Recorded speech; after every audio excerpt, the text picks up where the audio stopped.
bad news is that everyone is a potential victim. But the good news is that everyone is a potential solution. Sensitize the masses to sanitize. Keep a social distance and quarantine. Stop! The coronavirus is sweeping over mankind. Everybody must be alert. It's a global pandemic we can never take for granted. Omulwadde wa corona temubuzanyisa bange. Kila mtu must be alert. It's a matter of life we can never take for granted. Discipline and personal hygiene, and make sure you regularly wash your hands. Keep a distance from everyone. Report anything like a symptom. Serious fever is a symptom. Dry cough is a symptom. Walk with tamula is a symptom. Itchy eyes and flu is a symptom. Nawo obulwadde bwekuuma obutabusiiga lwejjemu batannalwala olaga omwoyo gw'eggwanga labira ku Itale abasinga bafudde okuwebala kisingako obujjanjaba. The coronavirus is sweeping over mankind. Everybody must be alert. It's a global pandemic we can never take for granted. Omulwadde wa corona temubuzanyisa bange. Kila mtu must be alert. It's a matter of life we can never take for granted. The coronavirus is sweeping over mankind. Everybody must be alert.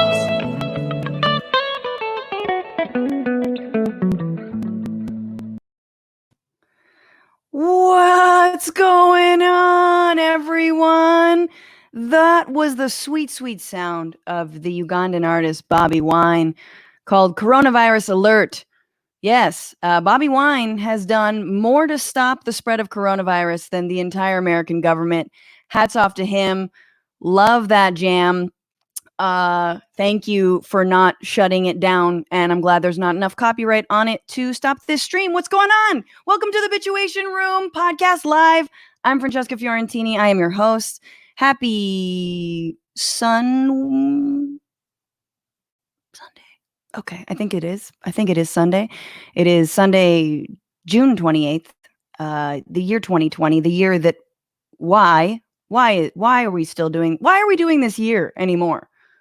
Why? We thought, remember when 2016 was bad? Oh God, we were so innocent and not sick.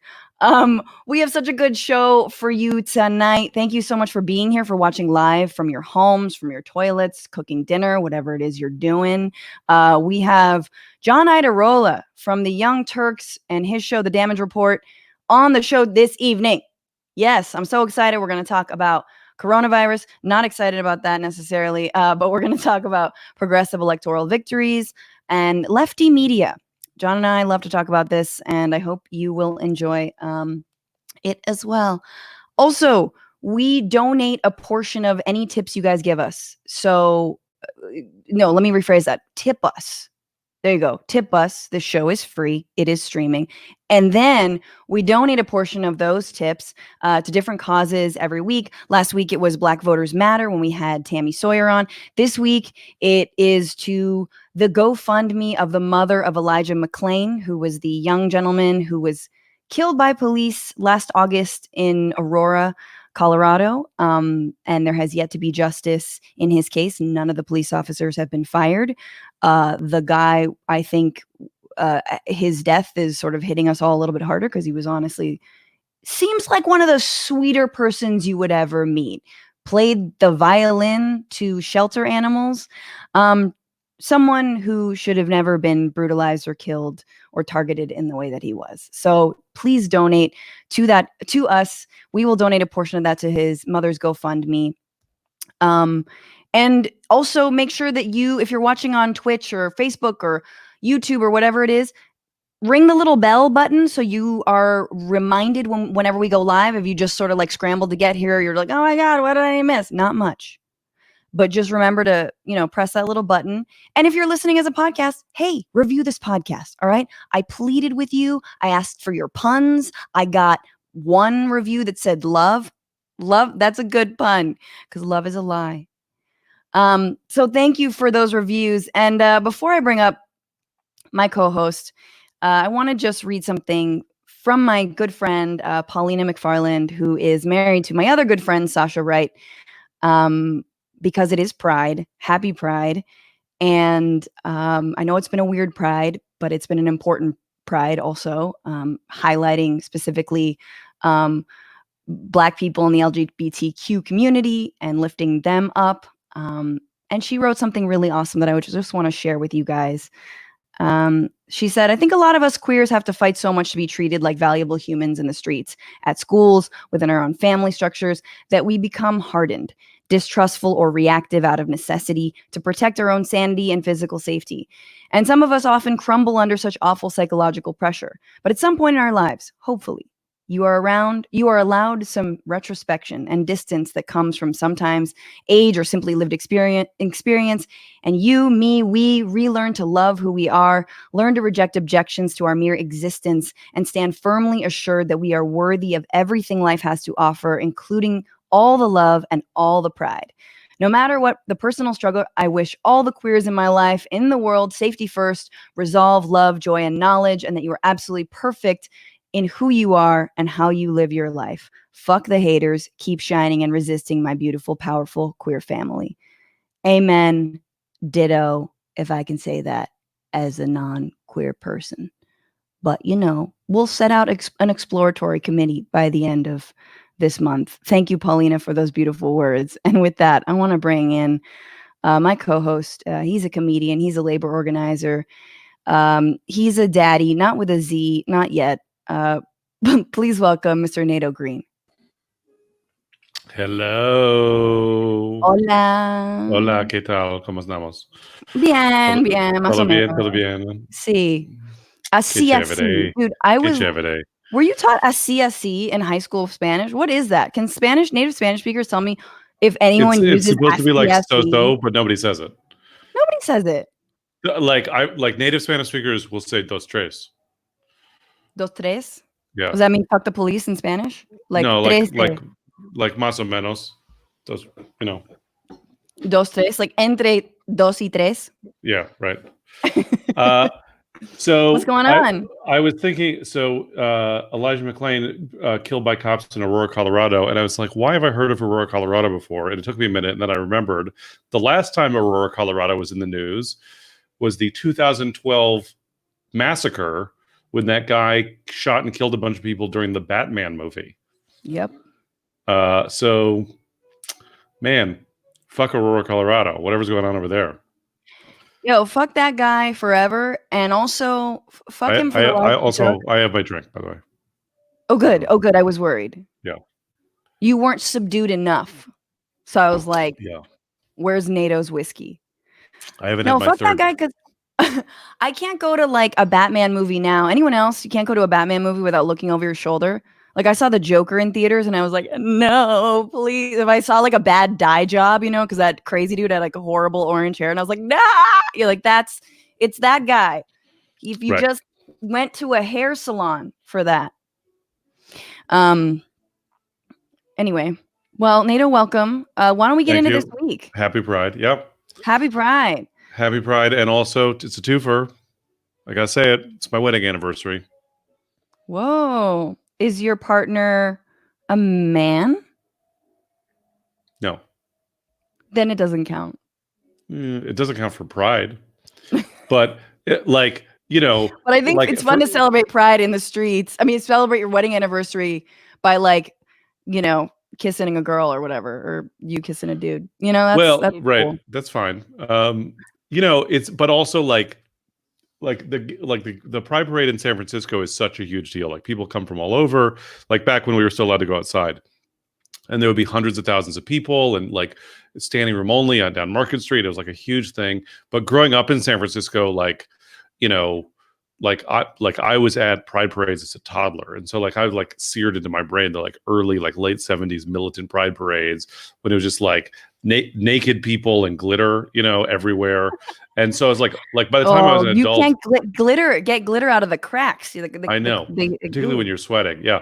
And so it's over it by the time I was an adult. It didn't seem cool anymore. So of course, I have that mindset of like, oh yeah, it'd be great to just like get out of the city and have a wedding out of town during Pride weekend because like it's too much aggravation. Then at least I get a weekend without the traffic from Pride.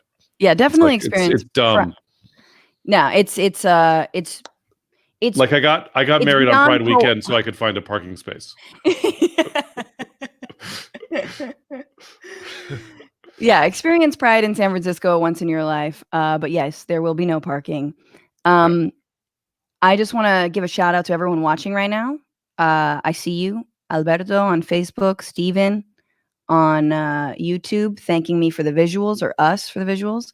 Gary from Oklahoma, hello. Ulysses, as always, saludos. My friend Brenda is in the chat. This is like the romper room portion of the show where I'm like, and I see Brenda, and I see. Okay. I dated myself with that reference. Yeah, kids. Romper Room was a show, and something, Yeah, there was kaleidoscopes were cool in the 80s. All right, let's do this. This is our first segment of the week, which is what are you bitching about? This is the segment that we start with. So anyone in the comments, what are you bitching about? People listening, what are you bitching about? Find your hate. Nato. So we talk a lot about Karens. White ladies with extreme, I need to speak with your manager energy. And I had an experience yesterday. I went down to the corner store to get something, and I was walking back, and you know how at the end of the block near where I live, near where you used to live when you lived near me, there's that triangle park. So there was two men walking dogs in the park, and then a lady headed towards the park. The men had masks on. There was a lady headed towards the park with her dog, no mask on, and the men yelled at her. They were like, "Lady, you can't come in this park with no mask on. The public health order says you have to wear a mask on. Yeah, you have to have a mask." And she was like, "But I sometimes."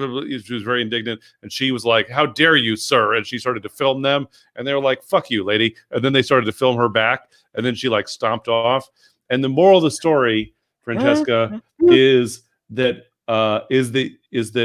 Karens are very vulnerable to being Karened. Like if you out Karen a Karen, then they collapse. So that was, and that's what was fun. Absolutely. And also the way that everyone's whipping out their phones, but it didn't seem like a moment really materialized there, where it's like, what do you do when you're filming something and you're like, oh man, she didn't say anything racist. Are we in that moment where we're waiting to see where it goes? World star.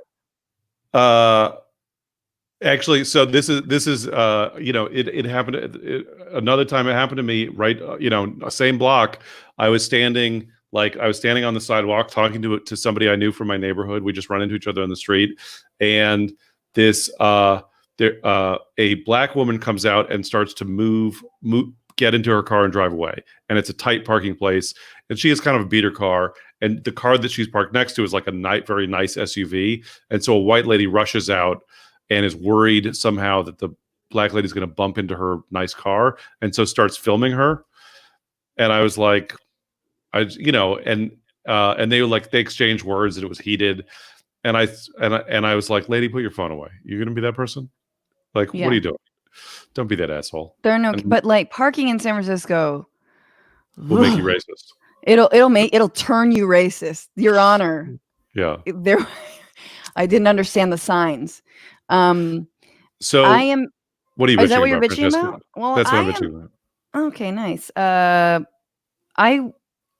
Whose side are you on? No one's side on that? Or are you just No, I was on the side of these guys yelling at this woman to get out of the park. I think that's great. I think that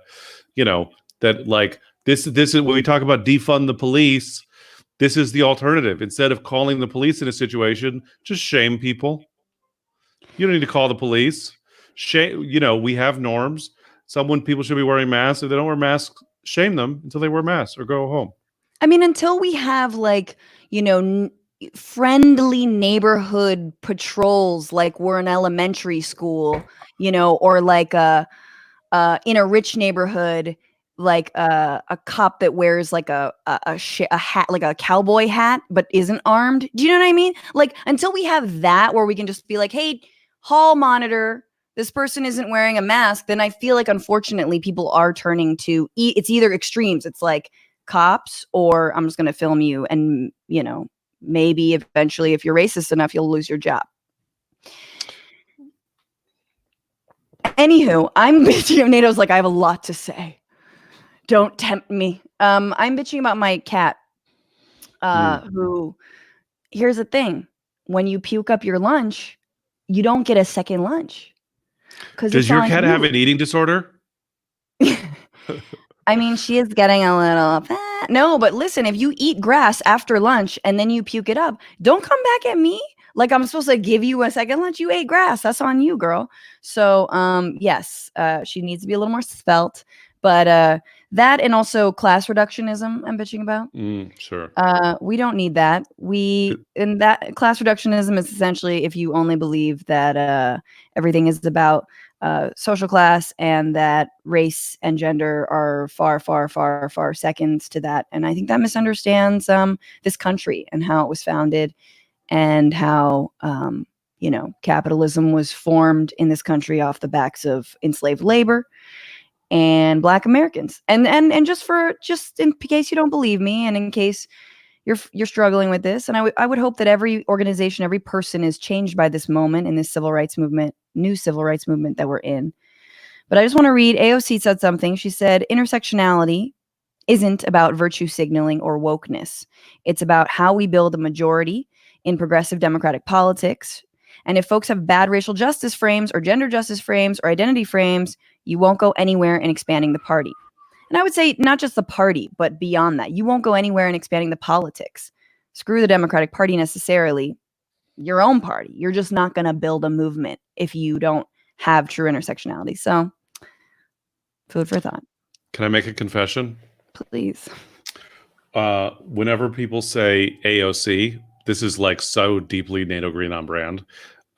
Whenever someone says AOC, there's like half a second where I have to think, are we talking about Alexandria Ocasio-Cortez, the inspiring firebrand socialist congresswoman from New York? Or are we talking about the phrase appellation d'origine contrôlée, which is how you label French exports for that they're from the original region, like that Bordeaux wine is really from Bordeaux. Can you cancel someone for being too esoteric? Can I cancel you for being that elitist? Like, oh, I thought you were talking about the import from France. I thought you were talking about obscure cheeses. Yeah, but that's where your mind goes. You can. I mean, it's not even that you can cancel me for retaining too much trivia in my brain. But there's just like a lot of junk in my brain. And it comes up sometimes. Some people have junk in the trunk. NATO? Yeah. Junk in the brain. Junk in the brain.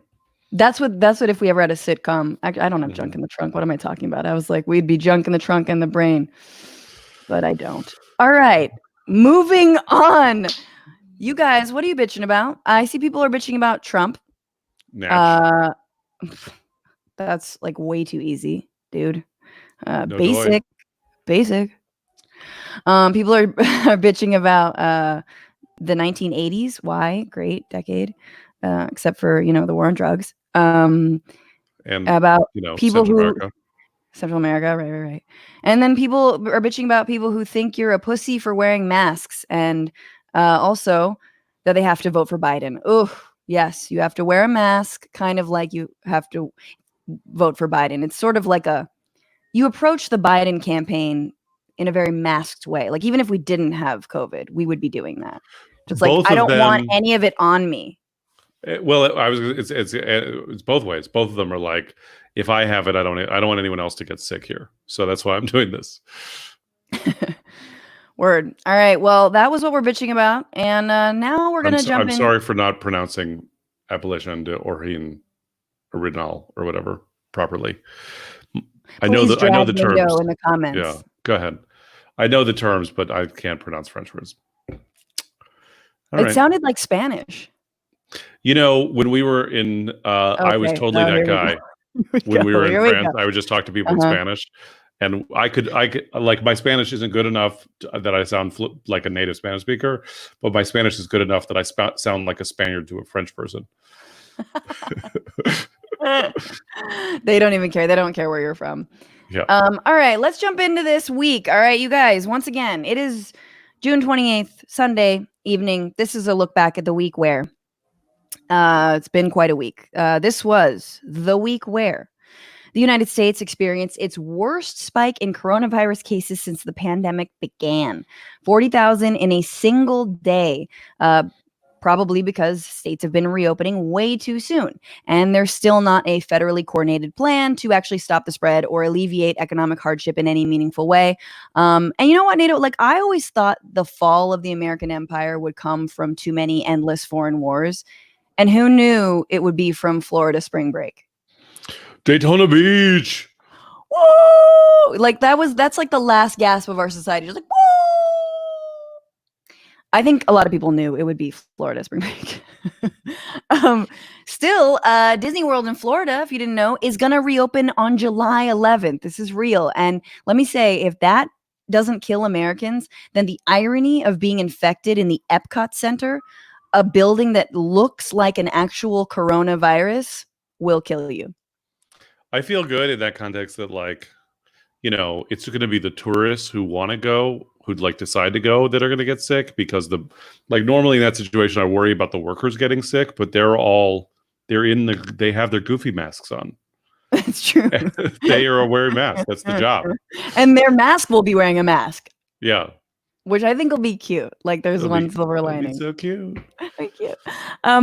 The EU, if you guys didn't hear, is also trying to ban passengers and travelers from the States from coming into their country. We're not the only country that does bans. And apparently it has nothing to do with the coronavirus, actually. It's because Americans insist on speaking bad Spanish in Paris.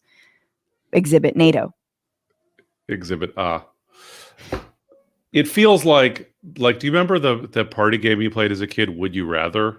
Like, would you rather be invisible or fly, or be able to fly? Like that kind of thing. It's like America decided to play the worst Would You Rather game of all time. Like, would you rather an unpredictable number of your loved ones die a horrible death or bomb our economy into the Stone Age? And you're like, can I not play? And you're like, no, pick one, no passing. Okay, both then. I'll do both. This game sucks. Like, might as well while I'm doing one. Get it over with. I'll do both if we never have to play this game ever again. Yeah.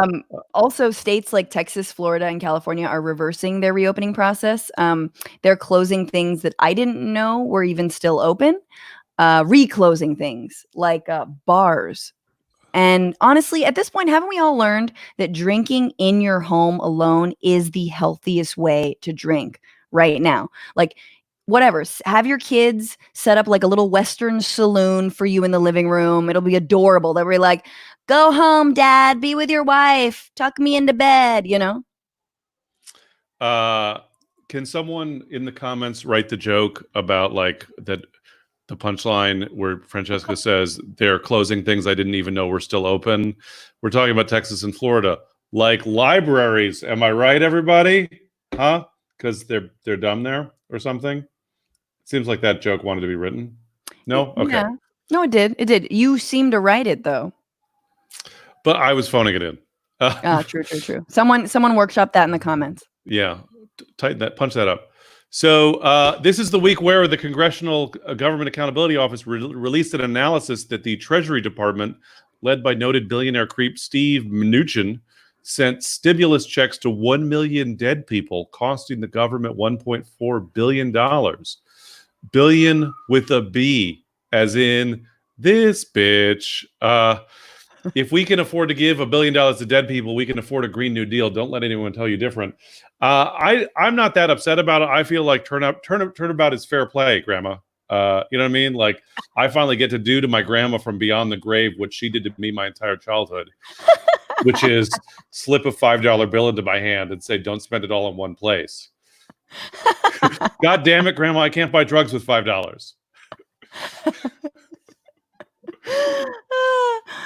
Oh, I can't top that, Nato. I'm just moving on. All right. That was great. I like that. Good for you. This was also the week where Nancy Pelosi said that Democrats shouldn't try to impeach Attorney General William Barr, despite him going after the president's rivals and undoing charges against the president's cronies. I'm sure you guys have been watching. She said we should vote him out, but that it should be by, quote, by a lot. Almost as if to say, there's nothing she can do about voter suppression or rigging or stealing or anything like that.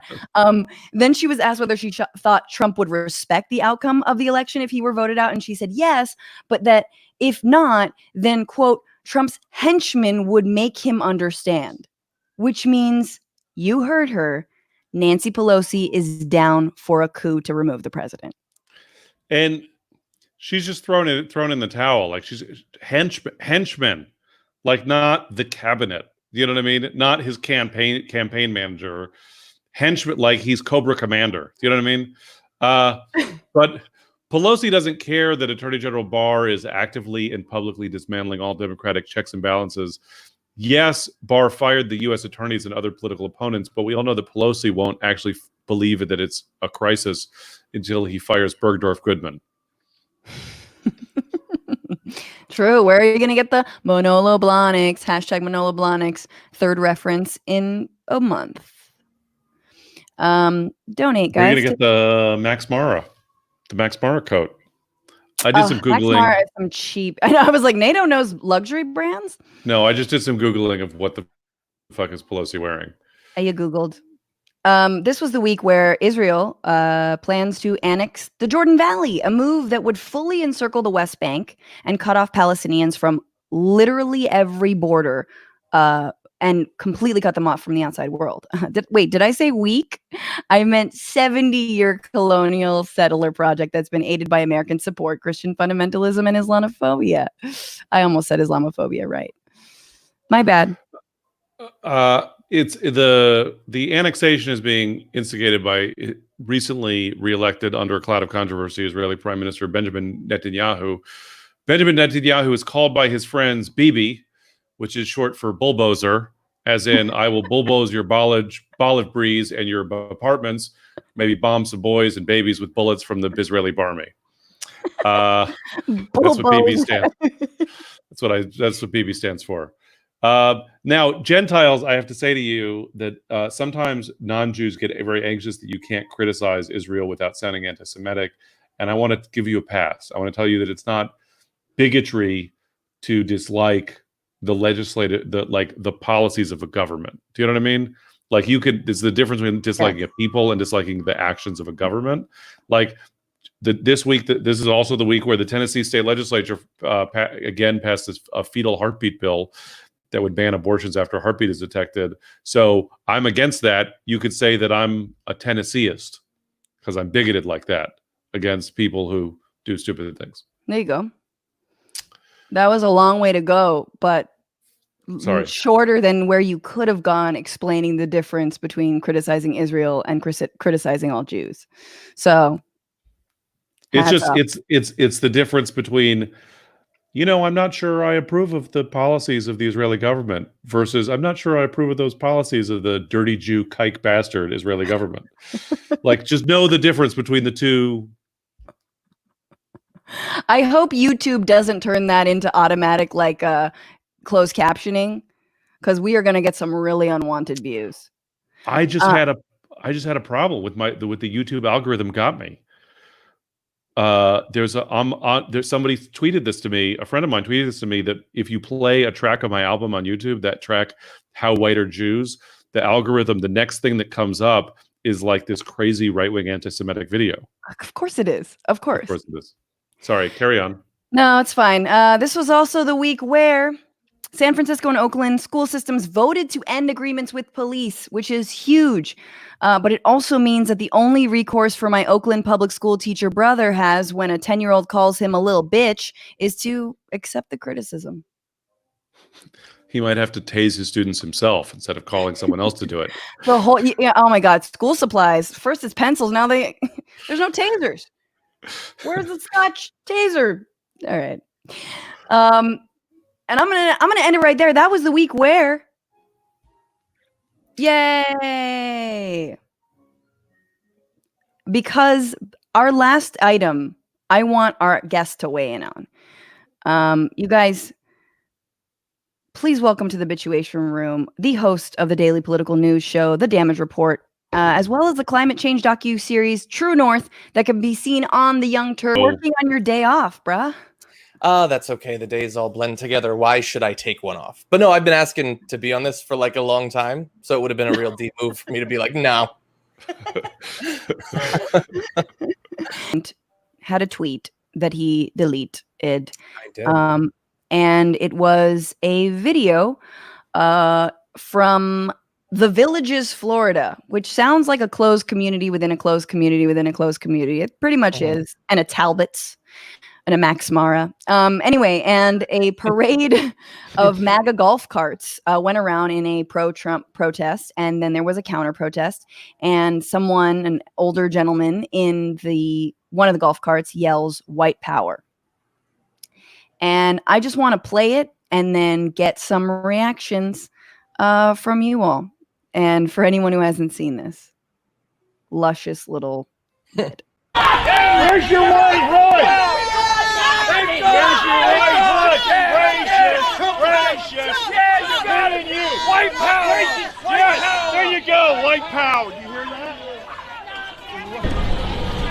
Fuck Trump! Oh, would you stop the language? Fuck Trump! Nasty language. Oh! Listen to your president if you want nasty language, you idiot! Officer! Get back in your car, Officer! you said to me! I Get need back in your officer! car, Let's pick out a woman, dickwad. You big boy! You touch me! Hey, where's the officer? Where's the officer? Where's the officer? Come on! We don't need fucking Nazi pigs! This is what we are! Oh my God! No wonder! You'll still be crying on November 3rd. Oh, too bad! Too bad! You'll be crying on You're a Nazi! We don't want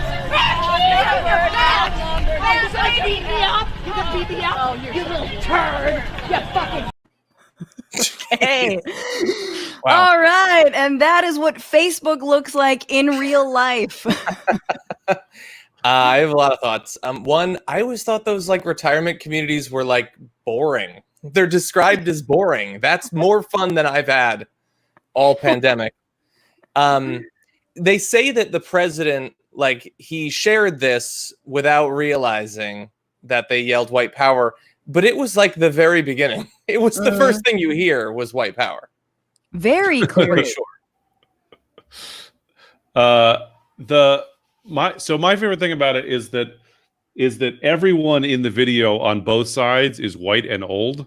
Mm-hmm. And so if you're like only listening to the audio and you can't see the signs, like I live in the Bay Area, and if there's a protest and a counter protest, you don't even need to look at the signs or hear the words. You could just go by tone and know which side people are on. Like, you know, like the left wing is always like, well, and then the other side is like, and this it's both. It's like the anti-Trump white people were as horrifying, like just in bit tone.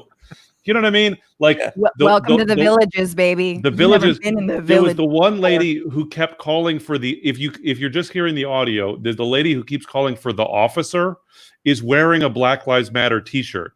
It's like unclear on the concept of Black Lives Matter, lady. Like the kind of person who says Black Lives Matter, but it sounds like they mean the N-word. You know what I mean? Like, Okay, well, let's talk about. I want to leave her aside. I think the first thing is golf carts, y'all. The golf carts.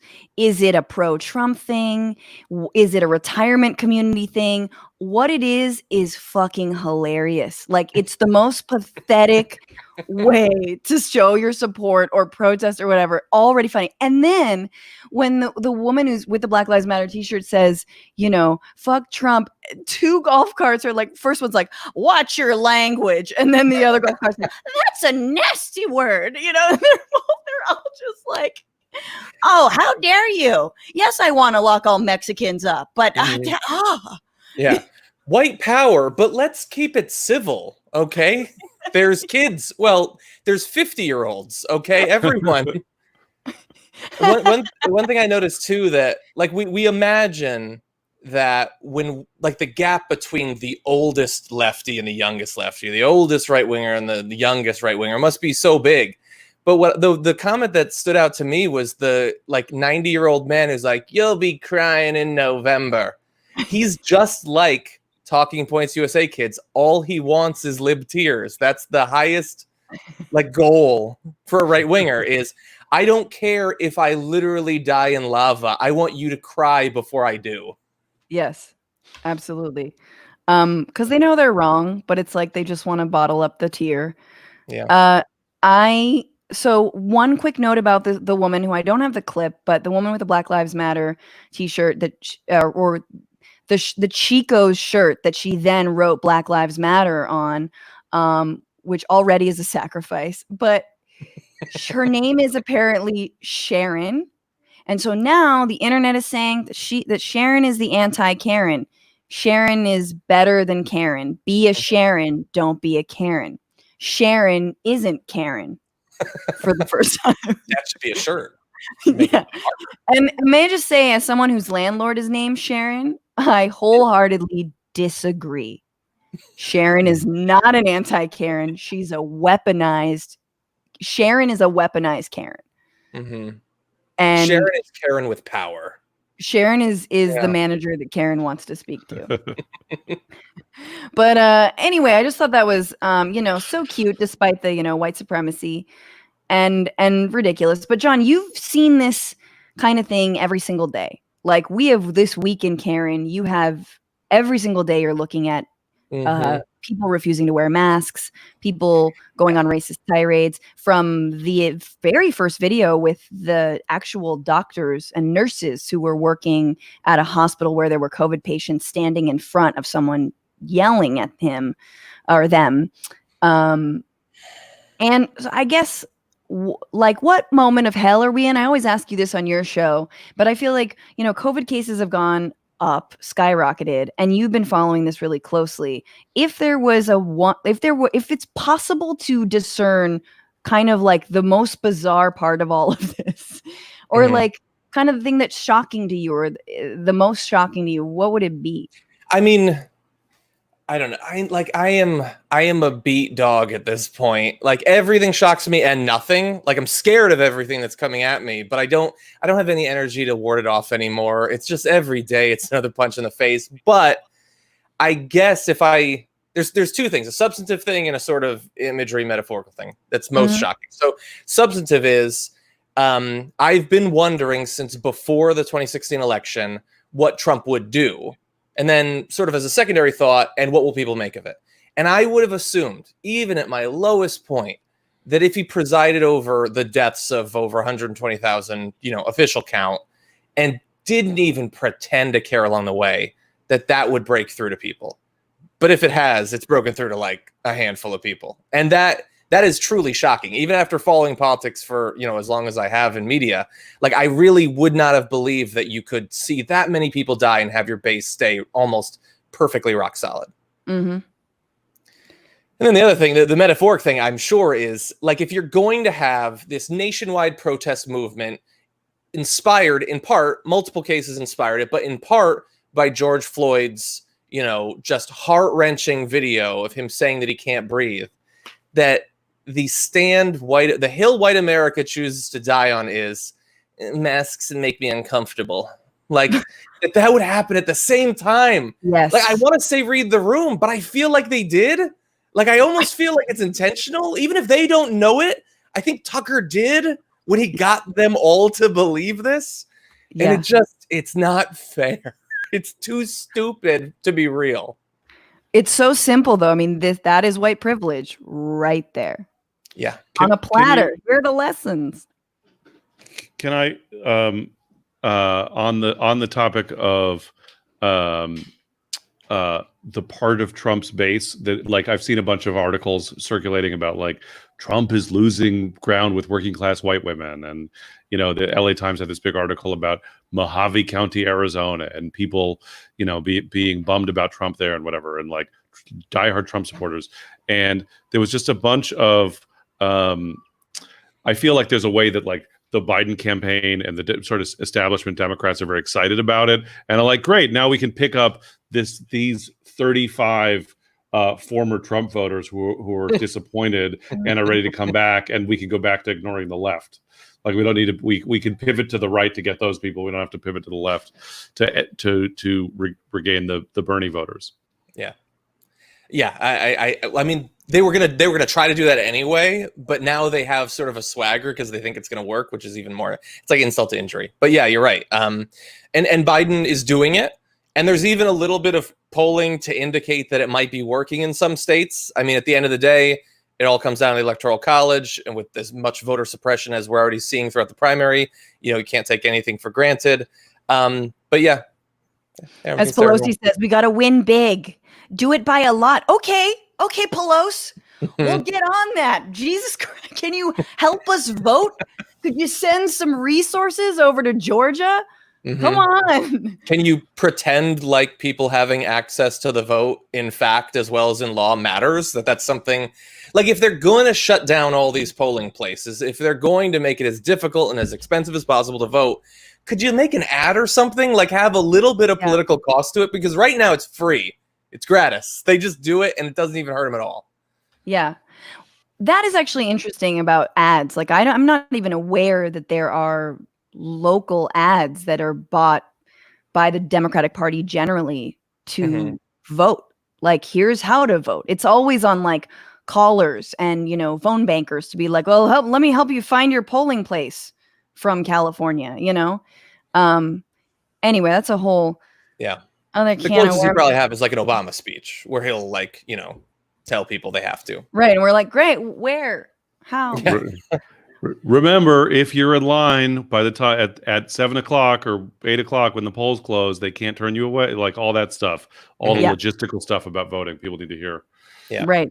I was gonna, you know, on the back of talking about Biden and whether or not they're actually going to listen to progressives, we have some progressive victories. Good segue, Francesca. Yo, how dare you? Drink your whiskey. Genuinely good segue. No. Look, you already made the audience workshop your shitty joke. It's called democracy. I trust the people. No, that I will never. We never ever allow the people to democratically workshop comedians' jokes. Oh my God. Yeah. Because I've already. It's just about stealing shit from Twitter. JK, I would never do that. But there have been some really great, you know, electoral wins this week, and we didn't talk about it, but we will now. In specifically New York and maybe in Kentucky, but Mondaire Jones won in New York's 17th district, like a very wealthy suburb of New York. He is for Medicare for All, a Green New Deal. He's also gay and Black, and will be one of the first gay Black representatives in Congress ever. And then in the New York 16th district, the Justice Dems back candidate Jamal Bowman unseated a 32-year incumbent. I don't know how long Elliot Engel's been there. What? Somewhere. It's in like the 2-decade range, somewhere around there. Why do you want to be in office for that long? It's like 34. Have you had a real job? It's not great. True. I do hope Elliot is driving for Lyft in the Congress. Just like, well, I used to be in Congress. No. I should have had a fallback career. I should have learned to trade. Oh, never get primaried. Womp, womp, womp. And anyway, Jamal is for Medicare for All. He's an educator. Also, he's for Medicare for All. He's basically said that he's a socialist also. AOC won her seat again. Crazy landslide against like MAGA version AOC. Didn't she win by like 69%, bro? Nice. 69. Hey. Anyway, sorry. Yeah, it's okay. It's for the corners of the internet that will like your earlier comments as well. Yeah, sure. And then in Kentucky, I believe votes are still being counted. This is as of Sunday night, for the Senate Democratic primary, between Amy Mcgrath and Charles Booker. And Amy Mcgrath, as many people know, she's been running for 2 years now. She was endorsed early and strongly by Schumer. She's got I don't know how many super PACs she has. I know my mom's just been like, we gotta give to Amy Mcgrath $40 million. Yeah. And Charles Booker, who was, I believe, a state legislator, progressive black legislator, is neck and neck with her right now. Yeah, currently up by a couple of points, and it's only 2 more days until we're supposed to have a final count. So that's exciting. That one makes me a little bit more nervous. Like the New York stuff is that's cake. It's great. I love it. Especially Jamal. I had him on my show a few times. He's just such a genuinely nice, real person that I have a lot of faith that he'll be able to accomplish great things. With Booker, it's not quite as shocking, but it's very shocking, especially considering he was, outspent, like you pointed out, like 40-1 or so. But the thing is, he still has to run against Mitch McConnell, and that is going to be a very difficult race no matter what. Yeah. And if he loses, they're going to say, oh, look, it's like we said, you put a progressive up, they're going to lose to Mitch McConnell. Like forgetting that Amy Mcgrath wouldn't have had a chance, even with the extra money. What they need to do is take all that money from Mcgrath that would have been donated by wealthy people from around the country, give that to Booker, give him an actual fighting chance if he wins. Right. And it looks like he could be the nominee right now. And I wonder if that will happen, right? You're absolutely right. You can set someone up for failure by just, not giving him the money or the support or not. I mean, I would imagine Bernie, if he wins this, Bernie will go to Kentucky, but I don't know if Bernie is going to galvanize, particularly the Black Kentuckians who would need to be galvanized. You might need to, a Kamala or a Stacey Abrams, are they going to jump on and heavily get out the vote for him? Or is it like, no, he crossed us. He primaried our girl. So yeah. No.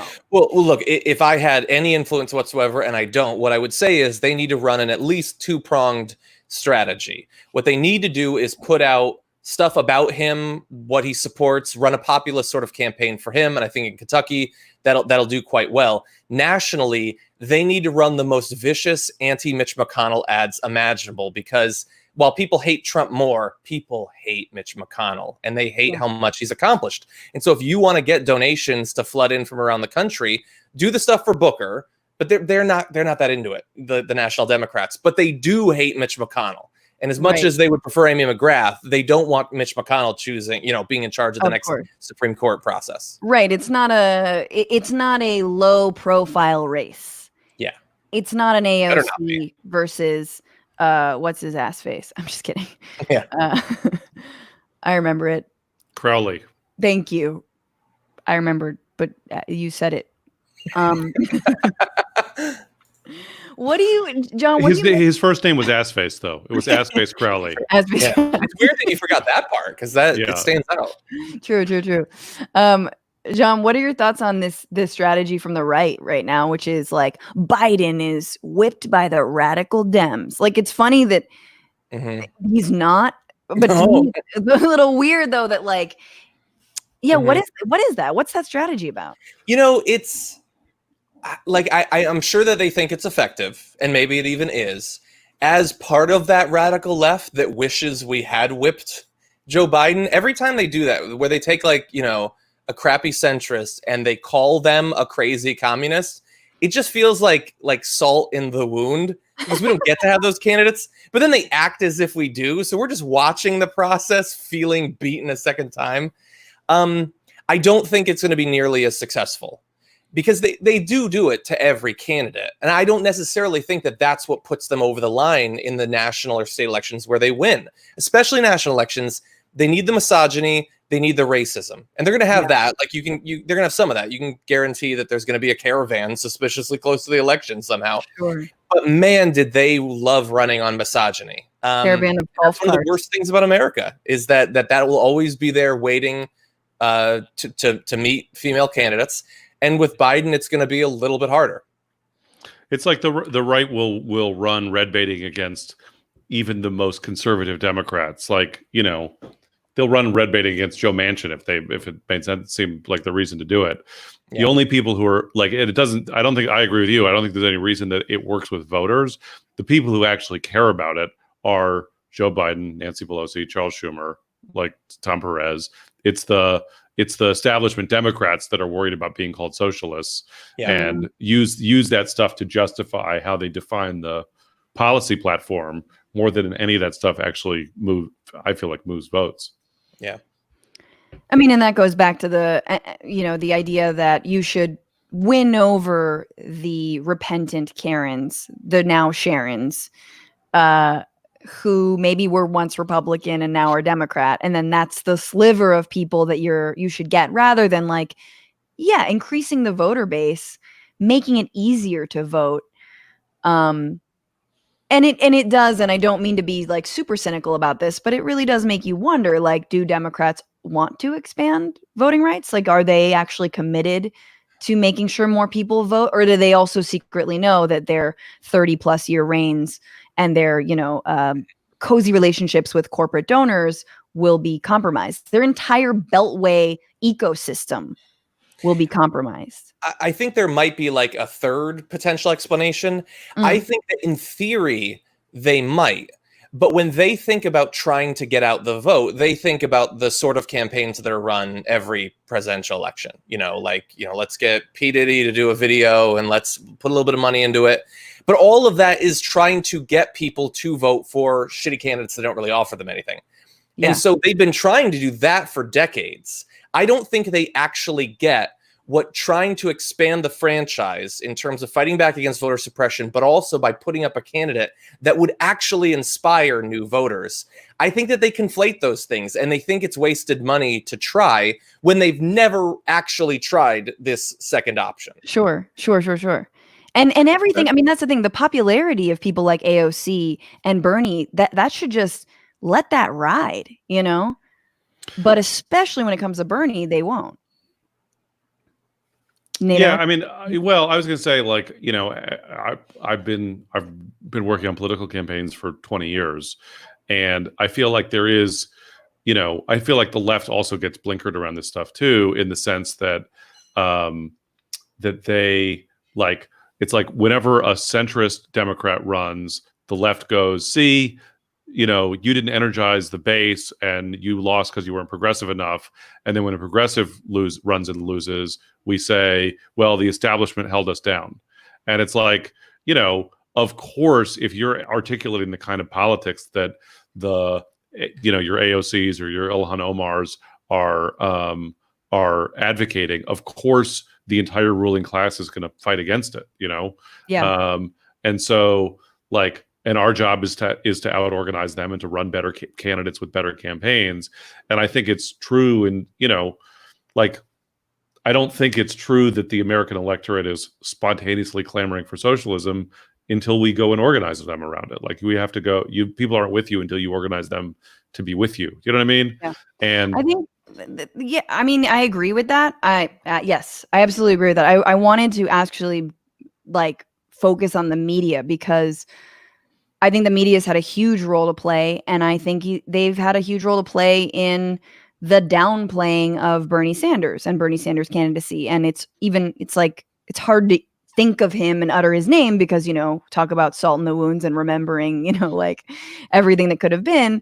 But I wonder, to what extent do we blame the media for Sanders not being the nominee? I don't know, John, what are your thoughts on that? I think that's an easy go-to, but.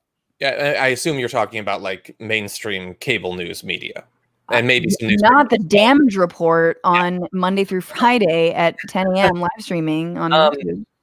See, I actually tricked you, because I actually think, I think that independent progressive media did everything they can, but we are still very small in comparison. And so, during the pandemic, my show has done better than it's ever done before. And it still gets watched by a fraction of the people who watch the shittiest MSNBC show each night. Right. It's not an insignificant fraction, but it's a small fraction. And so those people are still going to have a lot of influence. And the path to parity between independent media and mainstream media is a complicated one. And it's difficult to reach when they're far better organized than we are, that we're mostly solo players. We're mostly self-funded. We're mostly operating without any sort of long-term mission statement. Like, it's just, can I survive? Because a lot of these people, they're not, Swanson heirs. They're people who are just desperately trying to get enough Patreon followers together to not, starve month to month. Yeah, so, tip us at TBR-live, guys, on Venmo. Yay. Exactly. But yeah, in terms of the mainstream media, I think that they were absolutely vicious towards Bernie Sanders in a way that, if there was any justice in the world, would have resulted in more of them losing their jobs. Sort of one kind of did with an assist from some sexual harassment allegations as well. But it was just absolutely brutal. They treated him in a way that they wouldn't have treated any of those other candidates, probably even including Elizabeth Warren. And I don't know if that's enough. I think there were other factors holding Bernie back, but I think it was a significant one. I mean, I got an interview with Bernie Sanders on MSNBC. I want everyone to remember that I did my best this time around. At the same time, what's frustrating to me is, like, you have right-wing upstarts. God, I can't even call her that, but like Tomi Lahren, you've got we lost Nato, that's fine. But you've got right-wing upstarts, and suddenly they're on Fox News in 2 seconds. Yep. And you've got, in the same vein, Tea Partiers, kind of non-grassroots, but Tea Partiers, like, completely revolutionize and change the right-wing, the Republican Party for the worse. And yet, when it comes to Democrats, whether it's AOC or whether it's, pundits on the left, the energy is not followed. And I'm not equating Tomi Lahren with anything that we do or anything. What I'm saying, there is energy on the fringes of the right. There is energy on what I don't think are fringes, but on, in the progressive movement. But that energy is never folded in by either the mainstream political party or the news. And you'd think, like, these ratings mongers would want to get new, younger. And I know, like, there's a Justice Dems, I'm going to forget her name and I'm being an asshole, but a regular CNN commentator who's with Justice Democrats. Alexandra Rojas. Yes, Alexandra Rojas, thank you. And that's wonderful. That's a huge thing. CNN is like, how is CNN beating you, MSNBC? But I think the other thing is, like, I think, to be totally fair, I do think that the glad handing that was required, the brown nosing, everything that's required to butter up even people like executives, in the news, Bernie just didn't have it. Bernie didn't have that slime to him that sometimes is good slime. Maybe. Like, right. Yeah. It's bad slime, but he's like, we're going to take on the ruling class in the media. It's like, shh, you can't. let's save that card. You know what I mean? Like, let's use the vessel, get the message out, and then we tell them that, they're part of the ruling class and we're going to dismantle them. Yeah. And look, to the credit of at least Chris Cuomo, he's had Cenk on a bunch of times. He's had Ann on a lot of times. He actually had me on, and I was supposed to continue coming on, and then the pandemic happened and it became impossible. But he has done that. Although, like with your Bernie analogy, TYT has spent years attacking CNN and MSNBC. So I understand why they'd be a little bit hesitant to have us on. But really fast, and I know that we don't have a ton of time, one of the significant differences between the embrace of the radical YouTube right by Fox, which is totally true, and CNN and MSNBC potentially bringing on online lefties, is that what the radical right YouTuber or whatever does is largely agree on substance, especially economic substance, with any old white senator you imagine. Mm-hmm. But they're really vicious about lib-tiers and, they're racist and anti-Semitic and all that stuff. They bring that sort of like edgy, cruel misogyny and racism, and they get brought on to do that without actually questioning anything that Fox News supports substantively. That is not what would happen with CNN and MSNBC. We're not interested in those diversions. We actually want to talk about effectively the people who are advertising on their networks, the people who are donating to the politicians that they have great relationships with. So I want them to bring us on, but I understand why they're hesitant. because we are actually a challenge to their power in a way that Ben Shapiro is never going to be to Fox News by design. That's very true. Absolutely. No, you're absolutely right. No, of course. And then whenever they get called on like the fact that they don't actually support the working man, they have no idea what to say, you know. I do, again, I still believe in infiltration of mainstream outlets. I think it's important. And so I'm like, for me, I also think that it's important not to spend all of our days just railing against CNN and MSNBC. And I also think that the danger that lefties get into is that they rail against them so much, and two things happen. One, they don't actually watch. And I know it's a lot to ask everyone to watch. If you hate Maddow, watching Maddow, or, you know, if you hate Cuomo, to watch, whatever it is, but you can't make claims on things that you're not actually seeing. You know, so if you say that, oh, they're ratcheting up war in Iran, they're not. Like I've been watching, you know, they're not. So there's that. Really fast, you say that, but what if you were to make that claim and immediately get 2,000 retweets? Exactly. By people who similarly haven't watched it. Exactly. And that is, I think, the left can dabble in unreality and anti-fact in the way that the right does. And we have to watch ourselves on that. And then the other thing that I'll say is that just because the mainstream media covers a story, just because George Floyd protests are all over the news, that for the first time, we're actually seeing a substantive conversation about police brutality much broader and deeper than we ever saw when BLM popped off, doesn't mean it's not an incredibly valid conversation. It means that actually the movement has pulled that conversation. That's a win. So just because the mainstream talks about it, I feel like the left is always like, fuck, where's my niche? Where's my niche? And that's dangerous. Well, and I think related to that, the right sees one of their YouTubers getting on Fox as a win. Some in the left see someone from the left going on MSNBC or CNN as being co-opted.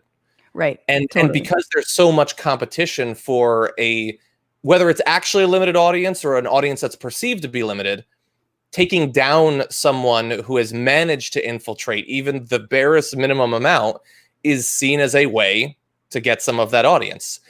Maybe the right does tear itself apart, the independent right or whatever, and it's not really independent. They get money from all sorts of people, but the YouTubers, I should say. But I think that we do. We tear each other down a lot. That's why when there is a close relationship between some of these people, I think it's so important. Yes. Like you and me, John, and me and Anna, and we're BFFFFs. Welcome back, Nato. Hey guys, what did I miss? Did you figure it out? We were figured talking out about how much we hate each other. We're tearing the whole system down. Don't worry. We're going to start up a new news network. We'll just get a few investors. I've never seen this gone wrong. Right. I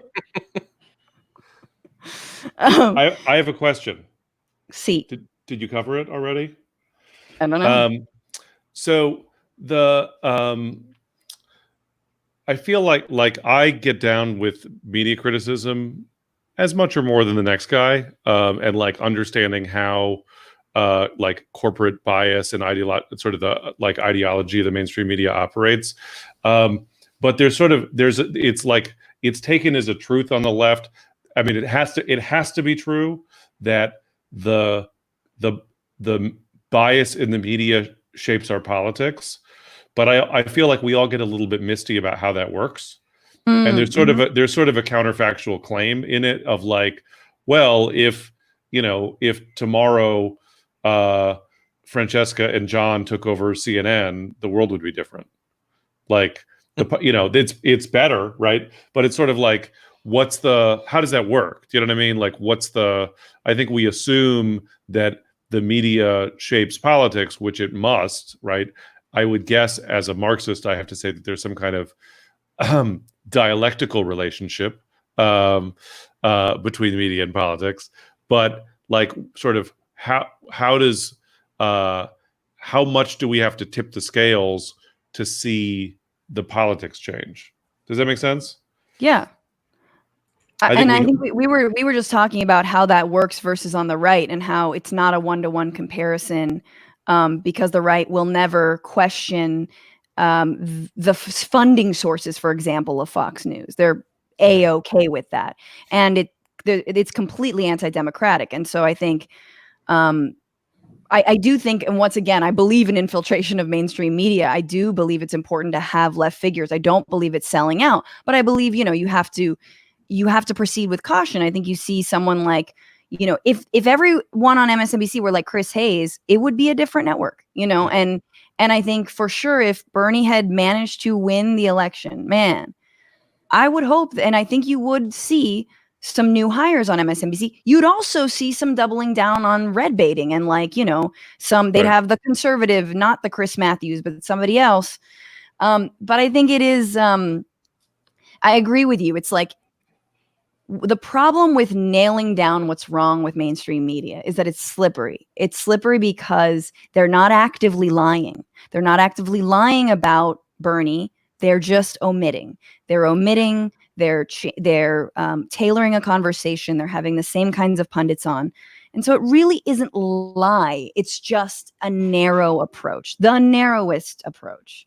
And even Chris Hayes says that, whenever he talks about climate change, his viewers go in the toilet. Yeah. Sure. John knows that. He's been in the toilet. Like the difference between the videos I want to do well and the ones I know will do well, like topically, it is sometimes 100 to 1, honestly. It's and it hurts you. You got to keep doing it. But climate change, do stuff on Yemen, see if anyone will watch it. No, right. They won't. And it's rough. You still have to do it. And you hope that gradually that will change. But sometimes it feels like you're shouting into the void. Speaking of which, we are streaming live on Twitch and YouTube and Facebook right now. And if you're listening to this as a podcast, man, rate it.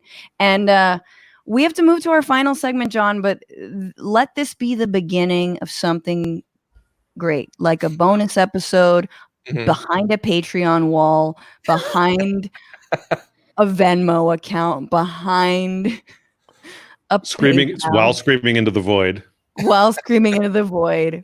This has been awesome. Thank you. You guys are great. You're great, but stick around because we want to do one more segment with you. This is a new segment. We have a tradition on the Bitchuation Room as one of the oldest podcasts out there that is called New Segment. Okay. And our new segment for this week. Were you pausing for graphics or sound effects? Yeah. Okay. New segment. Okay. Our new segment for this week is My Sources Tell Me, which is a little game where we get to play Nostradamus. We get to look at our little political tarot cards inside our hearts and predict the future. So, because that always works out well. It's better than polling. Look, it's better than polling. So I know you weren't prepped on this, but I have a few. My sources tell me, and fill in the blank. So, come September, my sources tell me coronavirus will be what? Come November? September. It doesn't matter. September. It will have killed 100,000 more people, and no one will care. We will. A few people. Yeah. So unless we're the John, people who get killed. John. Oh, is this not supposed to be dark and depressing? Well, this is a comedy show. So okay. Well, how dark do you like your comedy? 'Cause I've got a 2020 for you. My sources tell me that the COVID vaccine will be invented by a Peruvian scientist. Trump will refuse to take the vaccine. He won't take any vaccine from what he would call a, quote, shithole country. And then Trump will be the last person to die of COVID. Trump will be the second to last person to die of COVID because the last person to die of COVID will be Eric Trump just because everyone forgot to give him the vaccine. That's great. That's what my sources tell me. After Tiffany. Oh, that's good. Yeah. My sources tell me Trump will. No, sorry, it's coronavirus. My sources tell me that coronavirus will infect the president by the election. Absolutely. He will be infected if he isn't already. We won't know it because we'll be the last to know. But it's got within striking distance. My sources also tell me that once Trump is out of office, coronavirus will magically disappear, not by the hand of Biden, but because God is real. She is a queer butch artist who like has a fucking piercing or whatevs. Anyway, and coronavirus will disappear because that was what Mother Nature was wanting to do. And at that point, I will believe in God and whatever. I'll go to whatever dope gay church that I can go to. All right. My sources tell me, John, by this time next year, Donald Trump will be.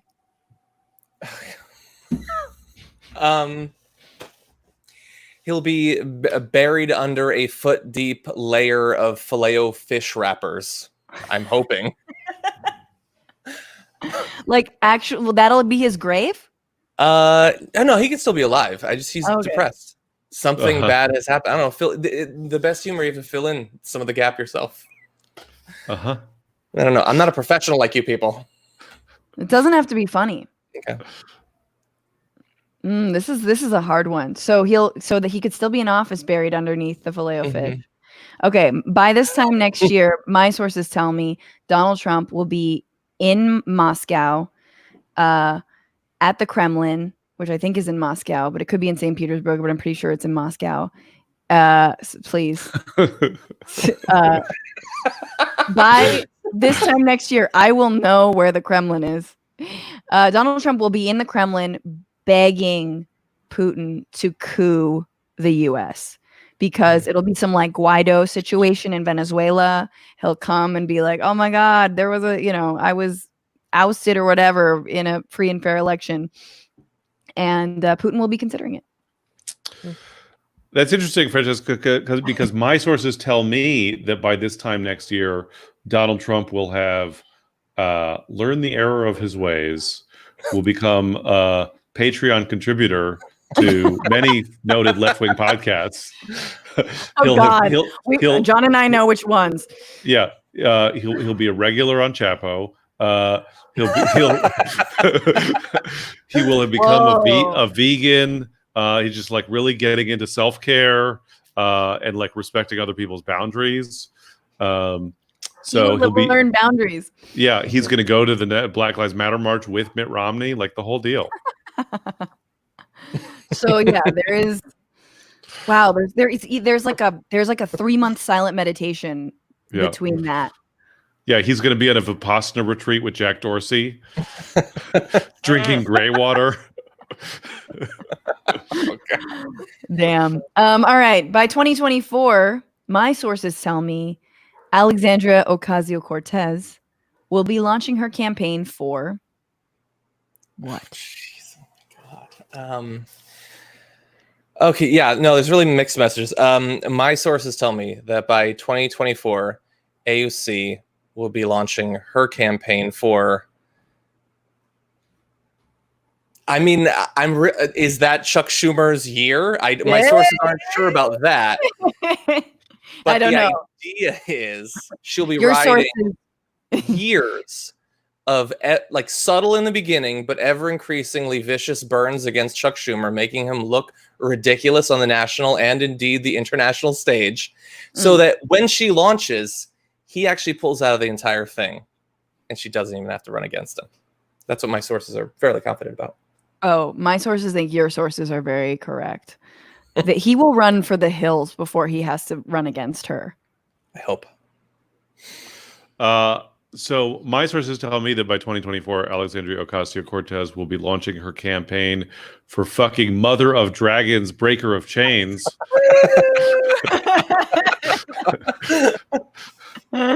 Hell yes. My sources agree with all of your sources. No, my sources say she's going to make a run at the White House. Let's do this. Why not? 2024? Yeah. Biden can only serve a month, a year and a month, a month and a day.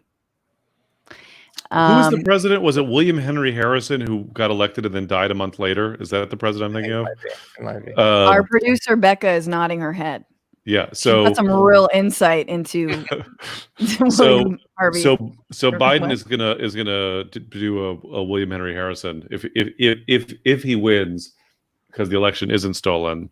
He will do a William Henry Harrison and get elected, and then mysteriously die a month later. Look, it's what he came to Earth to do. Everybody has a purpose in life. That and be way too handsy. Oh, I'm going to read a couple of the comments because these are great. AOC will be Speaker of the House, says Di Rezio Lolita. Or maybe that's just a DJ Rezio Y Lolita. Tell me how to pronounce your name. Donald Trump and Edward Snowden will be sharing a Moscow living space and in negotiations for a reboot of The Odd Couple. Wow. Super odd couple. That's an Andrew Neidick comment. And then Stephen Waddy says, Speaker of the House, AOC. Speaker of the House, Ocasio-Cortez. Stephen also says NATO is the most cultured person on this podcast. Yes. Look, Stephen, when you're right, you're he's right. Going to be kicked off. It's funny though, because you know, I don't want to hear about it. I don't care. I'm also a labor organizer, and I hang out with working class people. Marxists are about contradictions. And he's a comic who does 10-minute sets in grimy pubs for a drink ticket. Yeah, so, all of it. Yeah, NATO's got a balance. He's a contradiction. Hi. All right, my cat's coming into the room. You guys, this has been lovely. John, what do we need to know about you? How do we watch more of your stuff? If you're in the audience, don't worry about watching me. What you should be worried about is watching Francesca on my show tomorrow. Yeah. YouTube.com/The Damage Report at 1 p.m. Eastern, 10 a.m. Pacific time. YouTube live streaming. Also Twitch, twitch.tv/TYT. Sup, Twitch. Thank you so much, John. I'll see you there. I'll see you tomorrow. Thank you. Thank you to both of you. Nice to meet you. NATO? Yeah. Meow. Hey, everybody. NATO Green, buy my albums. They're online. The NATO Green Party and the Whiteness album. Wherever you need comedy. Oh, actually, last week I teased it that I had an announcement this week. I just remembered this week. Yes. I believe on the 30th, Means TV is the first socialist streaming platform is releasing Laughter Against the Machine, which is a tour documentary that I filmed in 2011 with W. Kamau Bell and Janine Burrito, where we went around to political hotspots and did comedy and met people. We crossed the border into Arizona. And then while we were on tour, Occupy Wall Street started. So we're in the middle of Occupy Wall Street. So that's awesome. When's that out? I think it's out the 30th on Means TV. So, okay. Fire up your Means subscription and watch that. Hell yeah. Thank you so much, NATO. And thank you to everyone who's been watching. Again, rate this podcast, subscribe, share it. I don't know if we do that with podcasts anymore. We will be here every Sunday at 9 p.m. Eastern time on Twitch, on YouTube, on Facebook. Put that little, ring that little bell and button so that you get notifications. And thank you so much for all of your tips and donations. And hopefully we can give a portion of that, a big chunk of that, to the McLean family, who absolutely deserves justice. And thank you so much. And remember, don't just bitch about it. Meow about it.